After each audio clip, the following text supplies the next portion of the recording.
नमस्कार, मैं हूं संजय शर्मा। आप देख रहे हैं 4PM न्यूज़ नेटवर्क।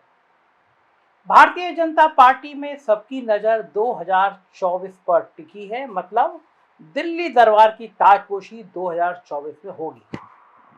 लेकिन कुछ ऐसे लोग भी हैं जिनकी नज़र 2029 पर लगी हुई है।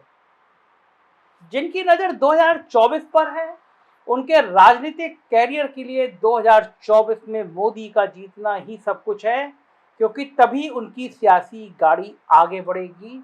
और कुछ लोग ऐसे हैं जो सोचते हैं मोदी के हारने से उनकी गाड़ी आगे बढ़ेगी। अमित शाह को 2024 वाली कैटेगरी में रखा जाता है, जिनके लिए मोदी का जीतना ही सब कुछ मायने रखता है।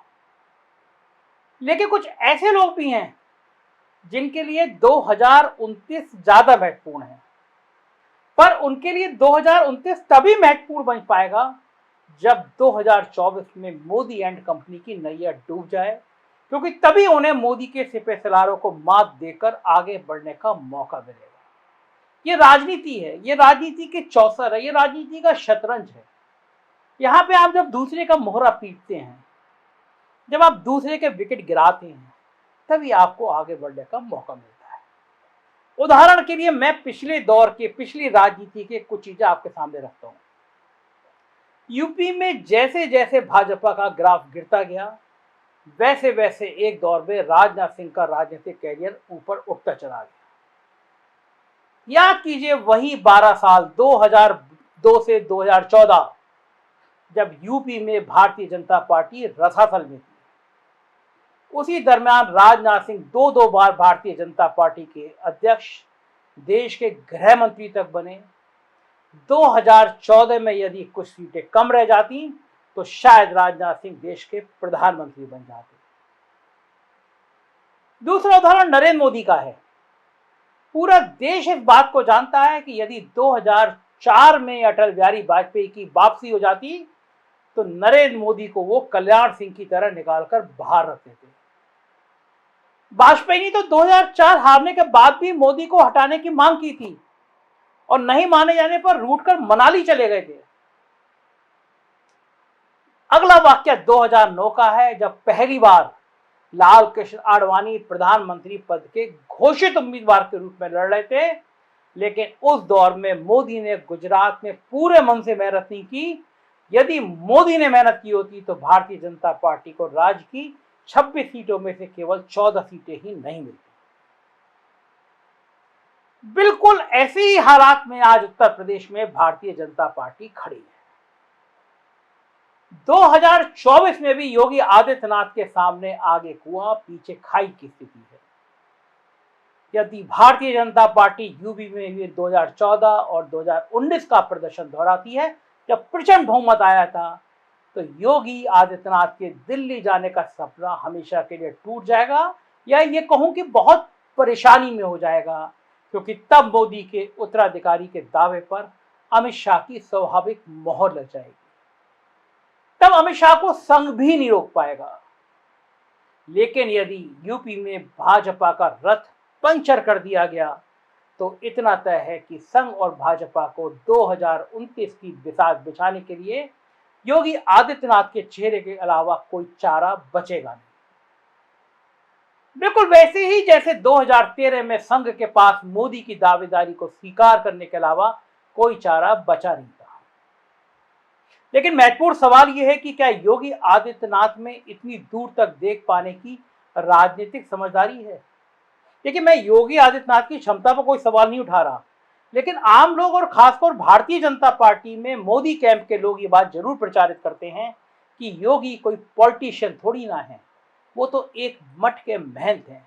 चूंकि राजनाथ सिंह का काउंटर खड़ा करना था और समाजवादी पार्टी के पाले में भाग जाने वाले ठाकुर वोटर्स को भारतीय जनता पार्टी में रोक कर रखना था, इसलिए योगी पर सीएम पद का दांव खेल दिया गया। लेकिन मेरा मानना है कि अब के योगी 2017 वाले योगी नहीं है। वो बहुत बदल गए हैं, कूल भी हो गए हैं। अब वो उतने विध्वंस भी नहीं चाहते हैं, वो अपने दुश्मनों को निपटाने की रणनीति भी नहीं बनाते। याद कीजिए, ये वही योगी हैं जो अपनी हिंदू वाहिनी के मार्फत गोरखपुर के आसपास की कई सीटें भारतीय जनता पार्टी को हरवा दिया करते थे, ताकि गोरखपुर और बस्ती मंडल में योगी भाजपा के इकलौते सूर्य की तरह चमकते रहें। मोटे तौर पर कहे तो वह अपनी पार्टी को हरवाने की कला में योगी आदित्यनाथ को महारत हासिल रही है। शिव प्रताप शुक्ला, रमापति राम त्रिपाठी, सूर्य प्रताप शाही सब के सब इसके भुक्तभोगी रहे हैं। इसलिए अब ये कैसे मान लिया जाए कि योगी आदित्यनाथ 2024 में अपनी पार्टी को और अपने प्रतिद्वंदियों को मात देने में अपनी पुरानी कला का प्रदर्शन करने से बाज आएंगे। पर आज की तारीख में योगी आदित्यनाथ 2012 या 17 वाले योगी आदित्यनाथ नहीं है। मैं हमेशा कह रहा हूं अब उनके पीछे संघ का एक मजबूत खेमा भी खड़ा है। नितिन गडकरी, वसुंधरा राजे, शिवराज सिंह चौहान, संजय जोशी, सुशील मोदी सबसे योगी के संबंध एक नए गर्मजोशी वाले दौर में हैं। यानी योगी के व्यक्तित्व की तुनक मिजाजी और गर्माहट अब गर्मजोशी में बदलती हुई दिख रही है और यही बदलाव मोदी और शाह के लिए भारतीय जनता पार्टी के अंदर खतरे की घंटी बजा रहा है। आज की ताजा स्थिति तो यह है कि बसपा सुप्रीमो मायावती भी दिल्ली की बजाय लखनऊ के योगी एडमिनिस्ट्रेशन पर अटैक कर रही हैं। अब स्वाभाविक है कि जब मायावती किसी पर अटैक करती हैं तो ये वो मायावती हैं जिन्होंने यूपी में सपा के साथ मिलकर भाजपा को तीसरे नंबर पर पहुंचा दिया था। मायावती को इस बात का क्रेडिट तो जाता ही है कि 1.5 दशक तक यूपी को तमिलनाडु के दुर्मुख बनाम अन्ना दुर्मुख मॉडल की तरह सपा बनाम बसपा मॉडल में उन्होंने तब्दील कर दिया था। दरअसल मायावती बहुत ही स्ट्रेटजी से उसी नेता पर अटैक करती हैं जिनको वो चाहती हैं कि अपना प्रतिद्वंदी बनाकर रखें। मुलायम सिंह के साथ भी उन्होंने यही किया था और अब योगी आदित्यनाथ के साथ भी वो यही कर रहे हैं। वो चाहती हैं कि योगी को भाजपा लखनऊ में बनाए रखे ताकि बसपा और अखिलेश नीतीश के संभावित गठबंधन में अधिकतम वो बार्गेन कर सके। मायावती का यूपी सरकार पर आज का हमला जो उन्होंने ट्वीट किया है और विधानसभा में अखिलेश का गरजना दोनों सिर्फ संयोग नहीं है, क्योंकि दोनों को पता है यदि योगी को हटाकर किसी पिछड़े को भाजपा का सीएम बना दिया तो 2024 में नीतीश ब्रांड के इस्तेमाल की संभावना लगभग खत्म हो जाएगी। इसी वजह से दोनों योगी मॉडल पर अटैक करके भाजपा को इसी झांसे में रखना चाहते हैं कि योगी ही अखिलेश, जयंत, मायावती और नीतीश के गठबंधन से निपट सकते हैं। अब ऐसे में दिल्ली की भाजपा योगी को 2024 तक आराम से टिकने देगी। इसी पर योगी का भविष्य तय होगा। यदि योगी लोकसभा चुनाव तक पूरी ताकत से टिक गए तो 2029 में उनकी प्रधानमंत्री पद के लिए दावेदारी तय है। भारतीय जनता पार्टी को भी पता है कि हिंदुत्व तो सिर्फ एक फ्लेवर है, असली गेम तो सोशल इंजीनियरिंग की चाशनी है जिसमें हिंदुत्व को 2014 से अब तक लपेटा जाता रहा है। और अब योगी इस चाशनी को बनाने के लिए कितने उपयुक्त हैं इसका निर्धारण 2024 के पहले मोदी और शाह करेंगे और यदि 24 के बाद निर्धारण करने की नौबत आई तो ये दोनों निर्धारण संघ और योगी दोनों की परिस्थितियां तय करेंगे। ये बात दिल्ली दरबार को भी बात समझ में आ रही है और ये बात यूपी दरबार को भी समझ में आ रही है। ये बात अमित शाह को भी समझ में आ रही है, ये बात नरेंद्र मोदी को भी समझ में आ रही है और ये बात योगी आदित्यनाथ को भी समझ में आ रही है। योगी आदित्यनाथ ने पार्ट 2 में अपने व्यवहार में बहुत परिवर्तन किया है। वो अब मीडिया के खिलाफ कार्रवाई करने वाले मुख्यमंत्री नहीं हैं। अब वो नौकरशाही को संदेश दे रहे हैं कि अटकना नहीं है बल्कि बीच का रास्ता निकालना है। अब योगी आदित्यनाथ देश भर में अपने वो लोग तलाश कर रहे हैं जो उनके साथ खड़े हों, उनको आगे बढ़ाने में सहायक हों, उनकी ब्रांडिंग करने में साथ हों।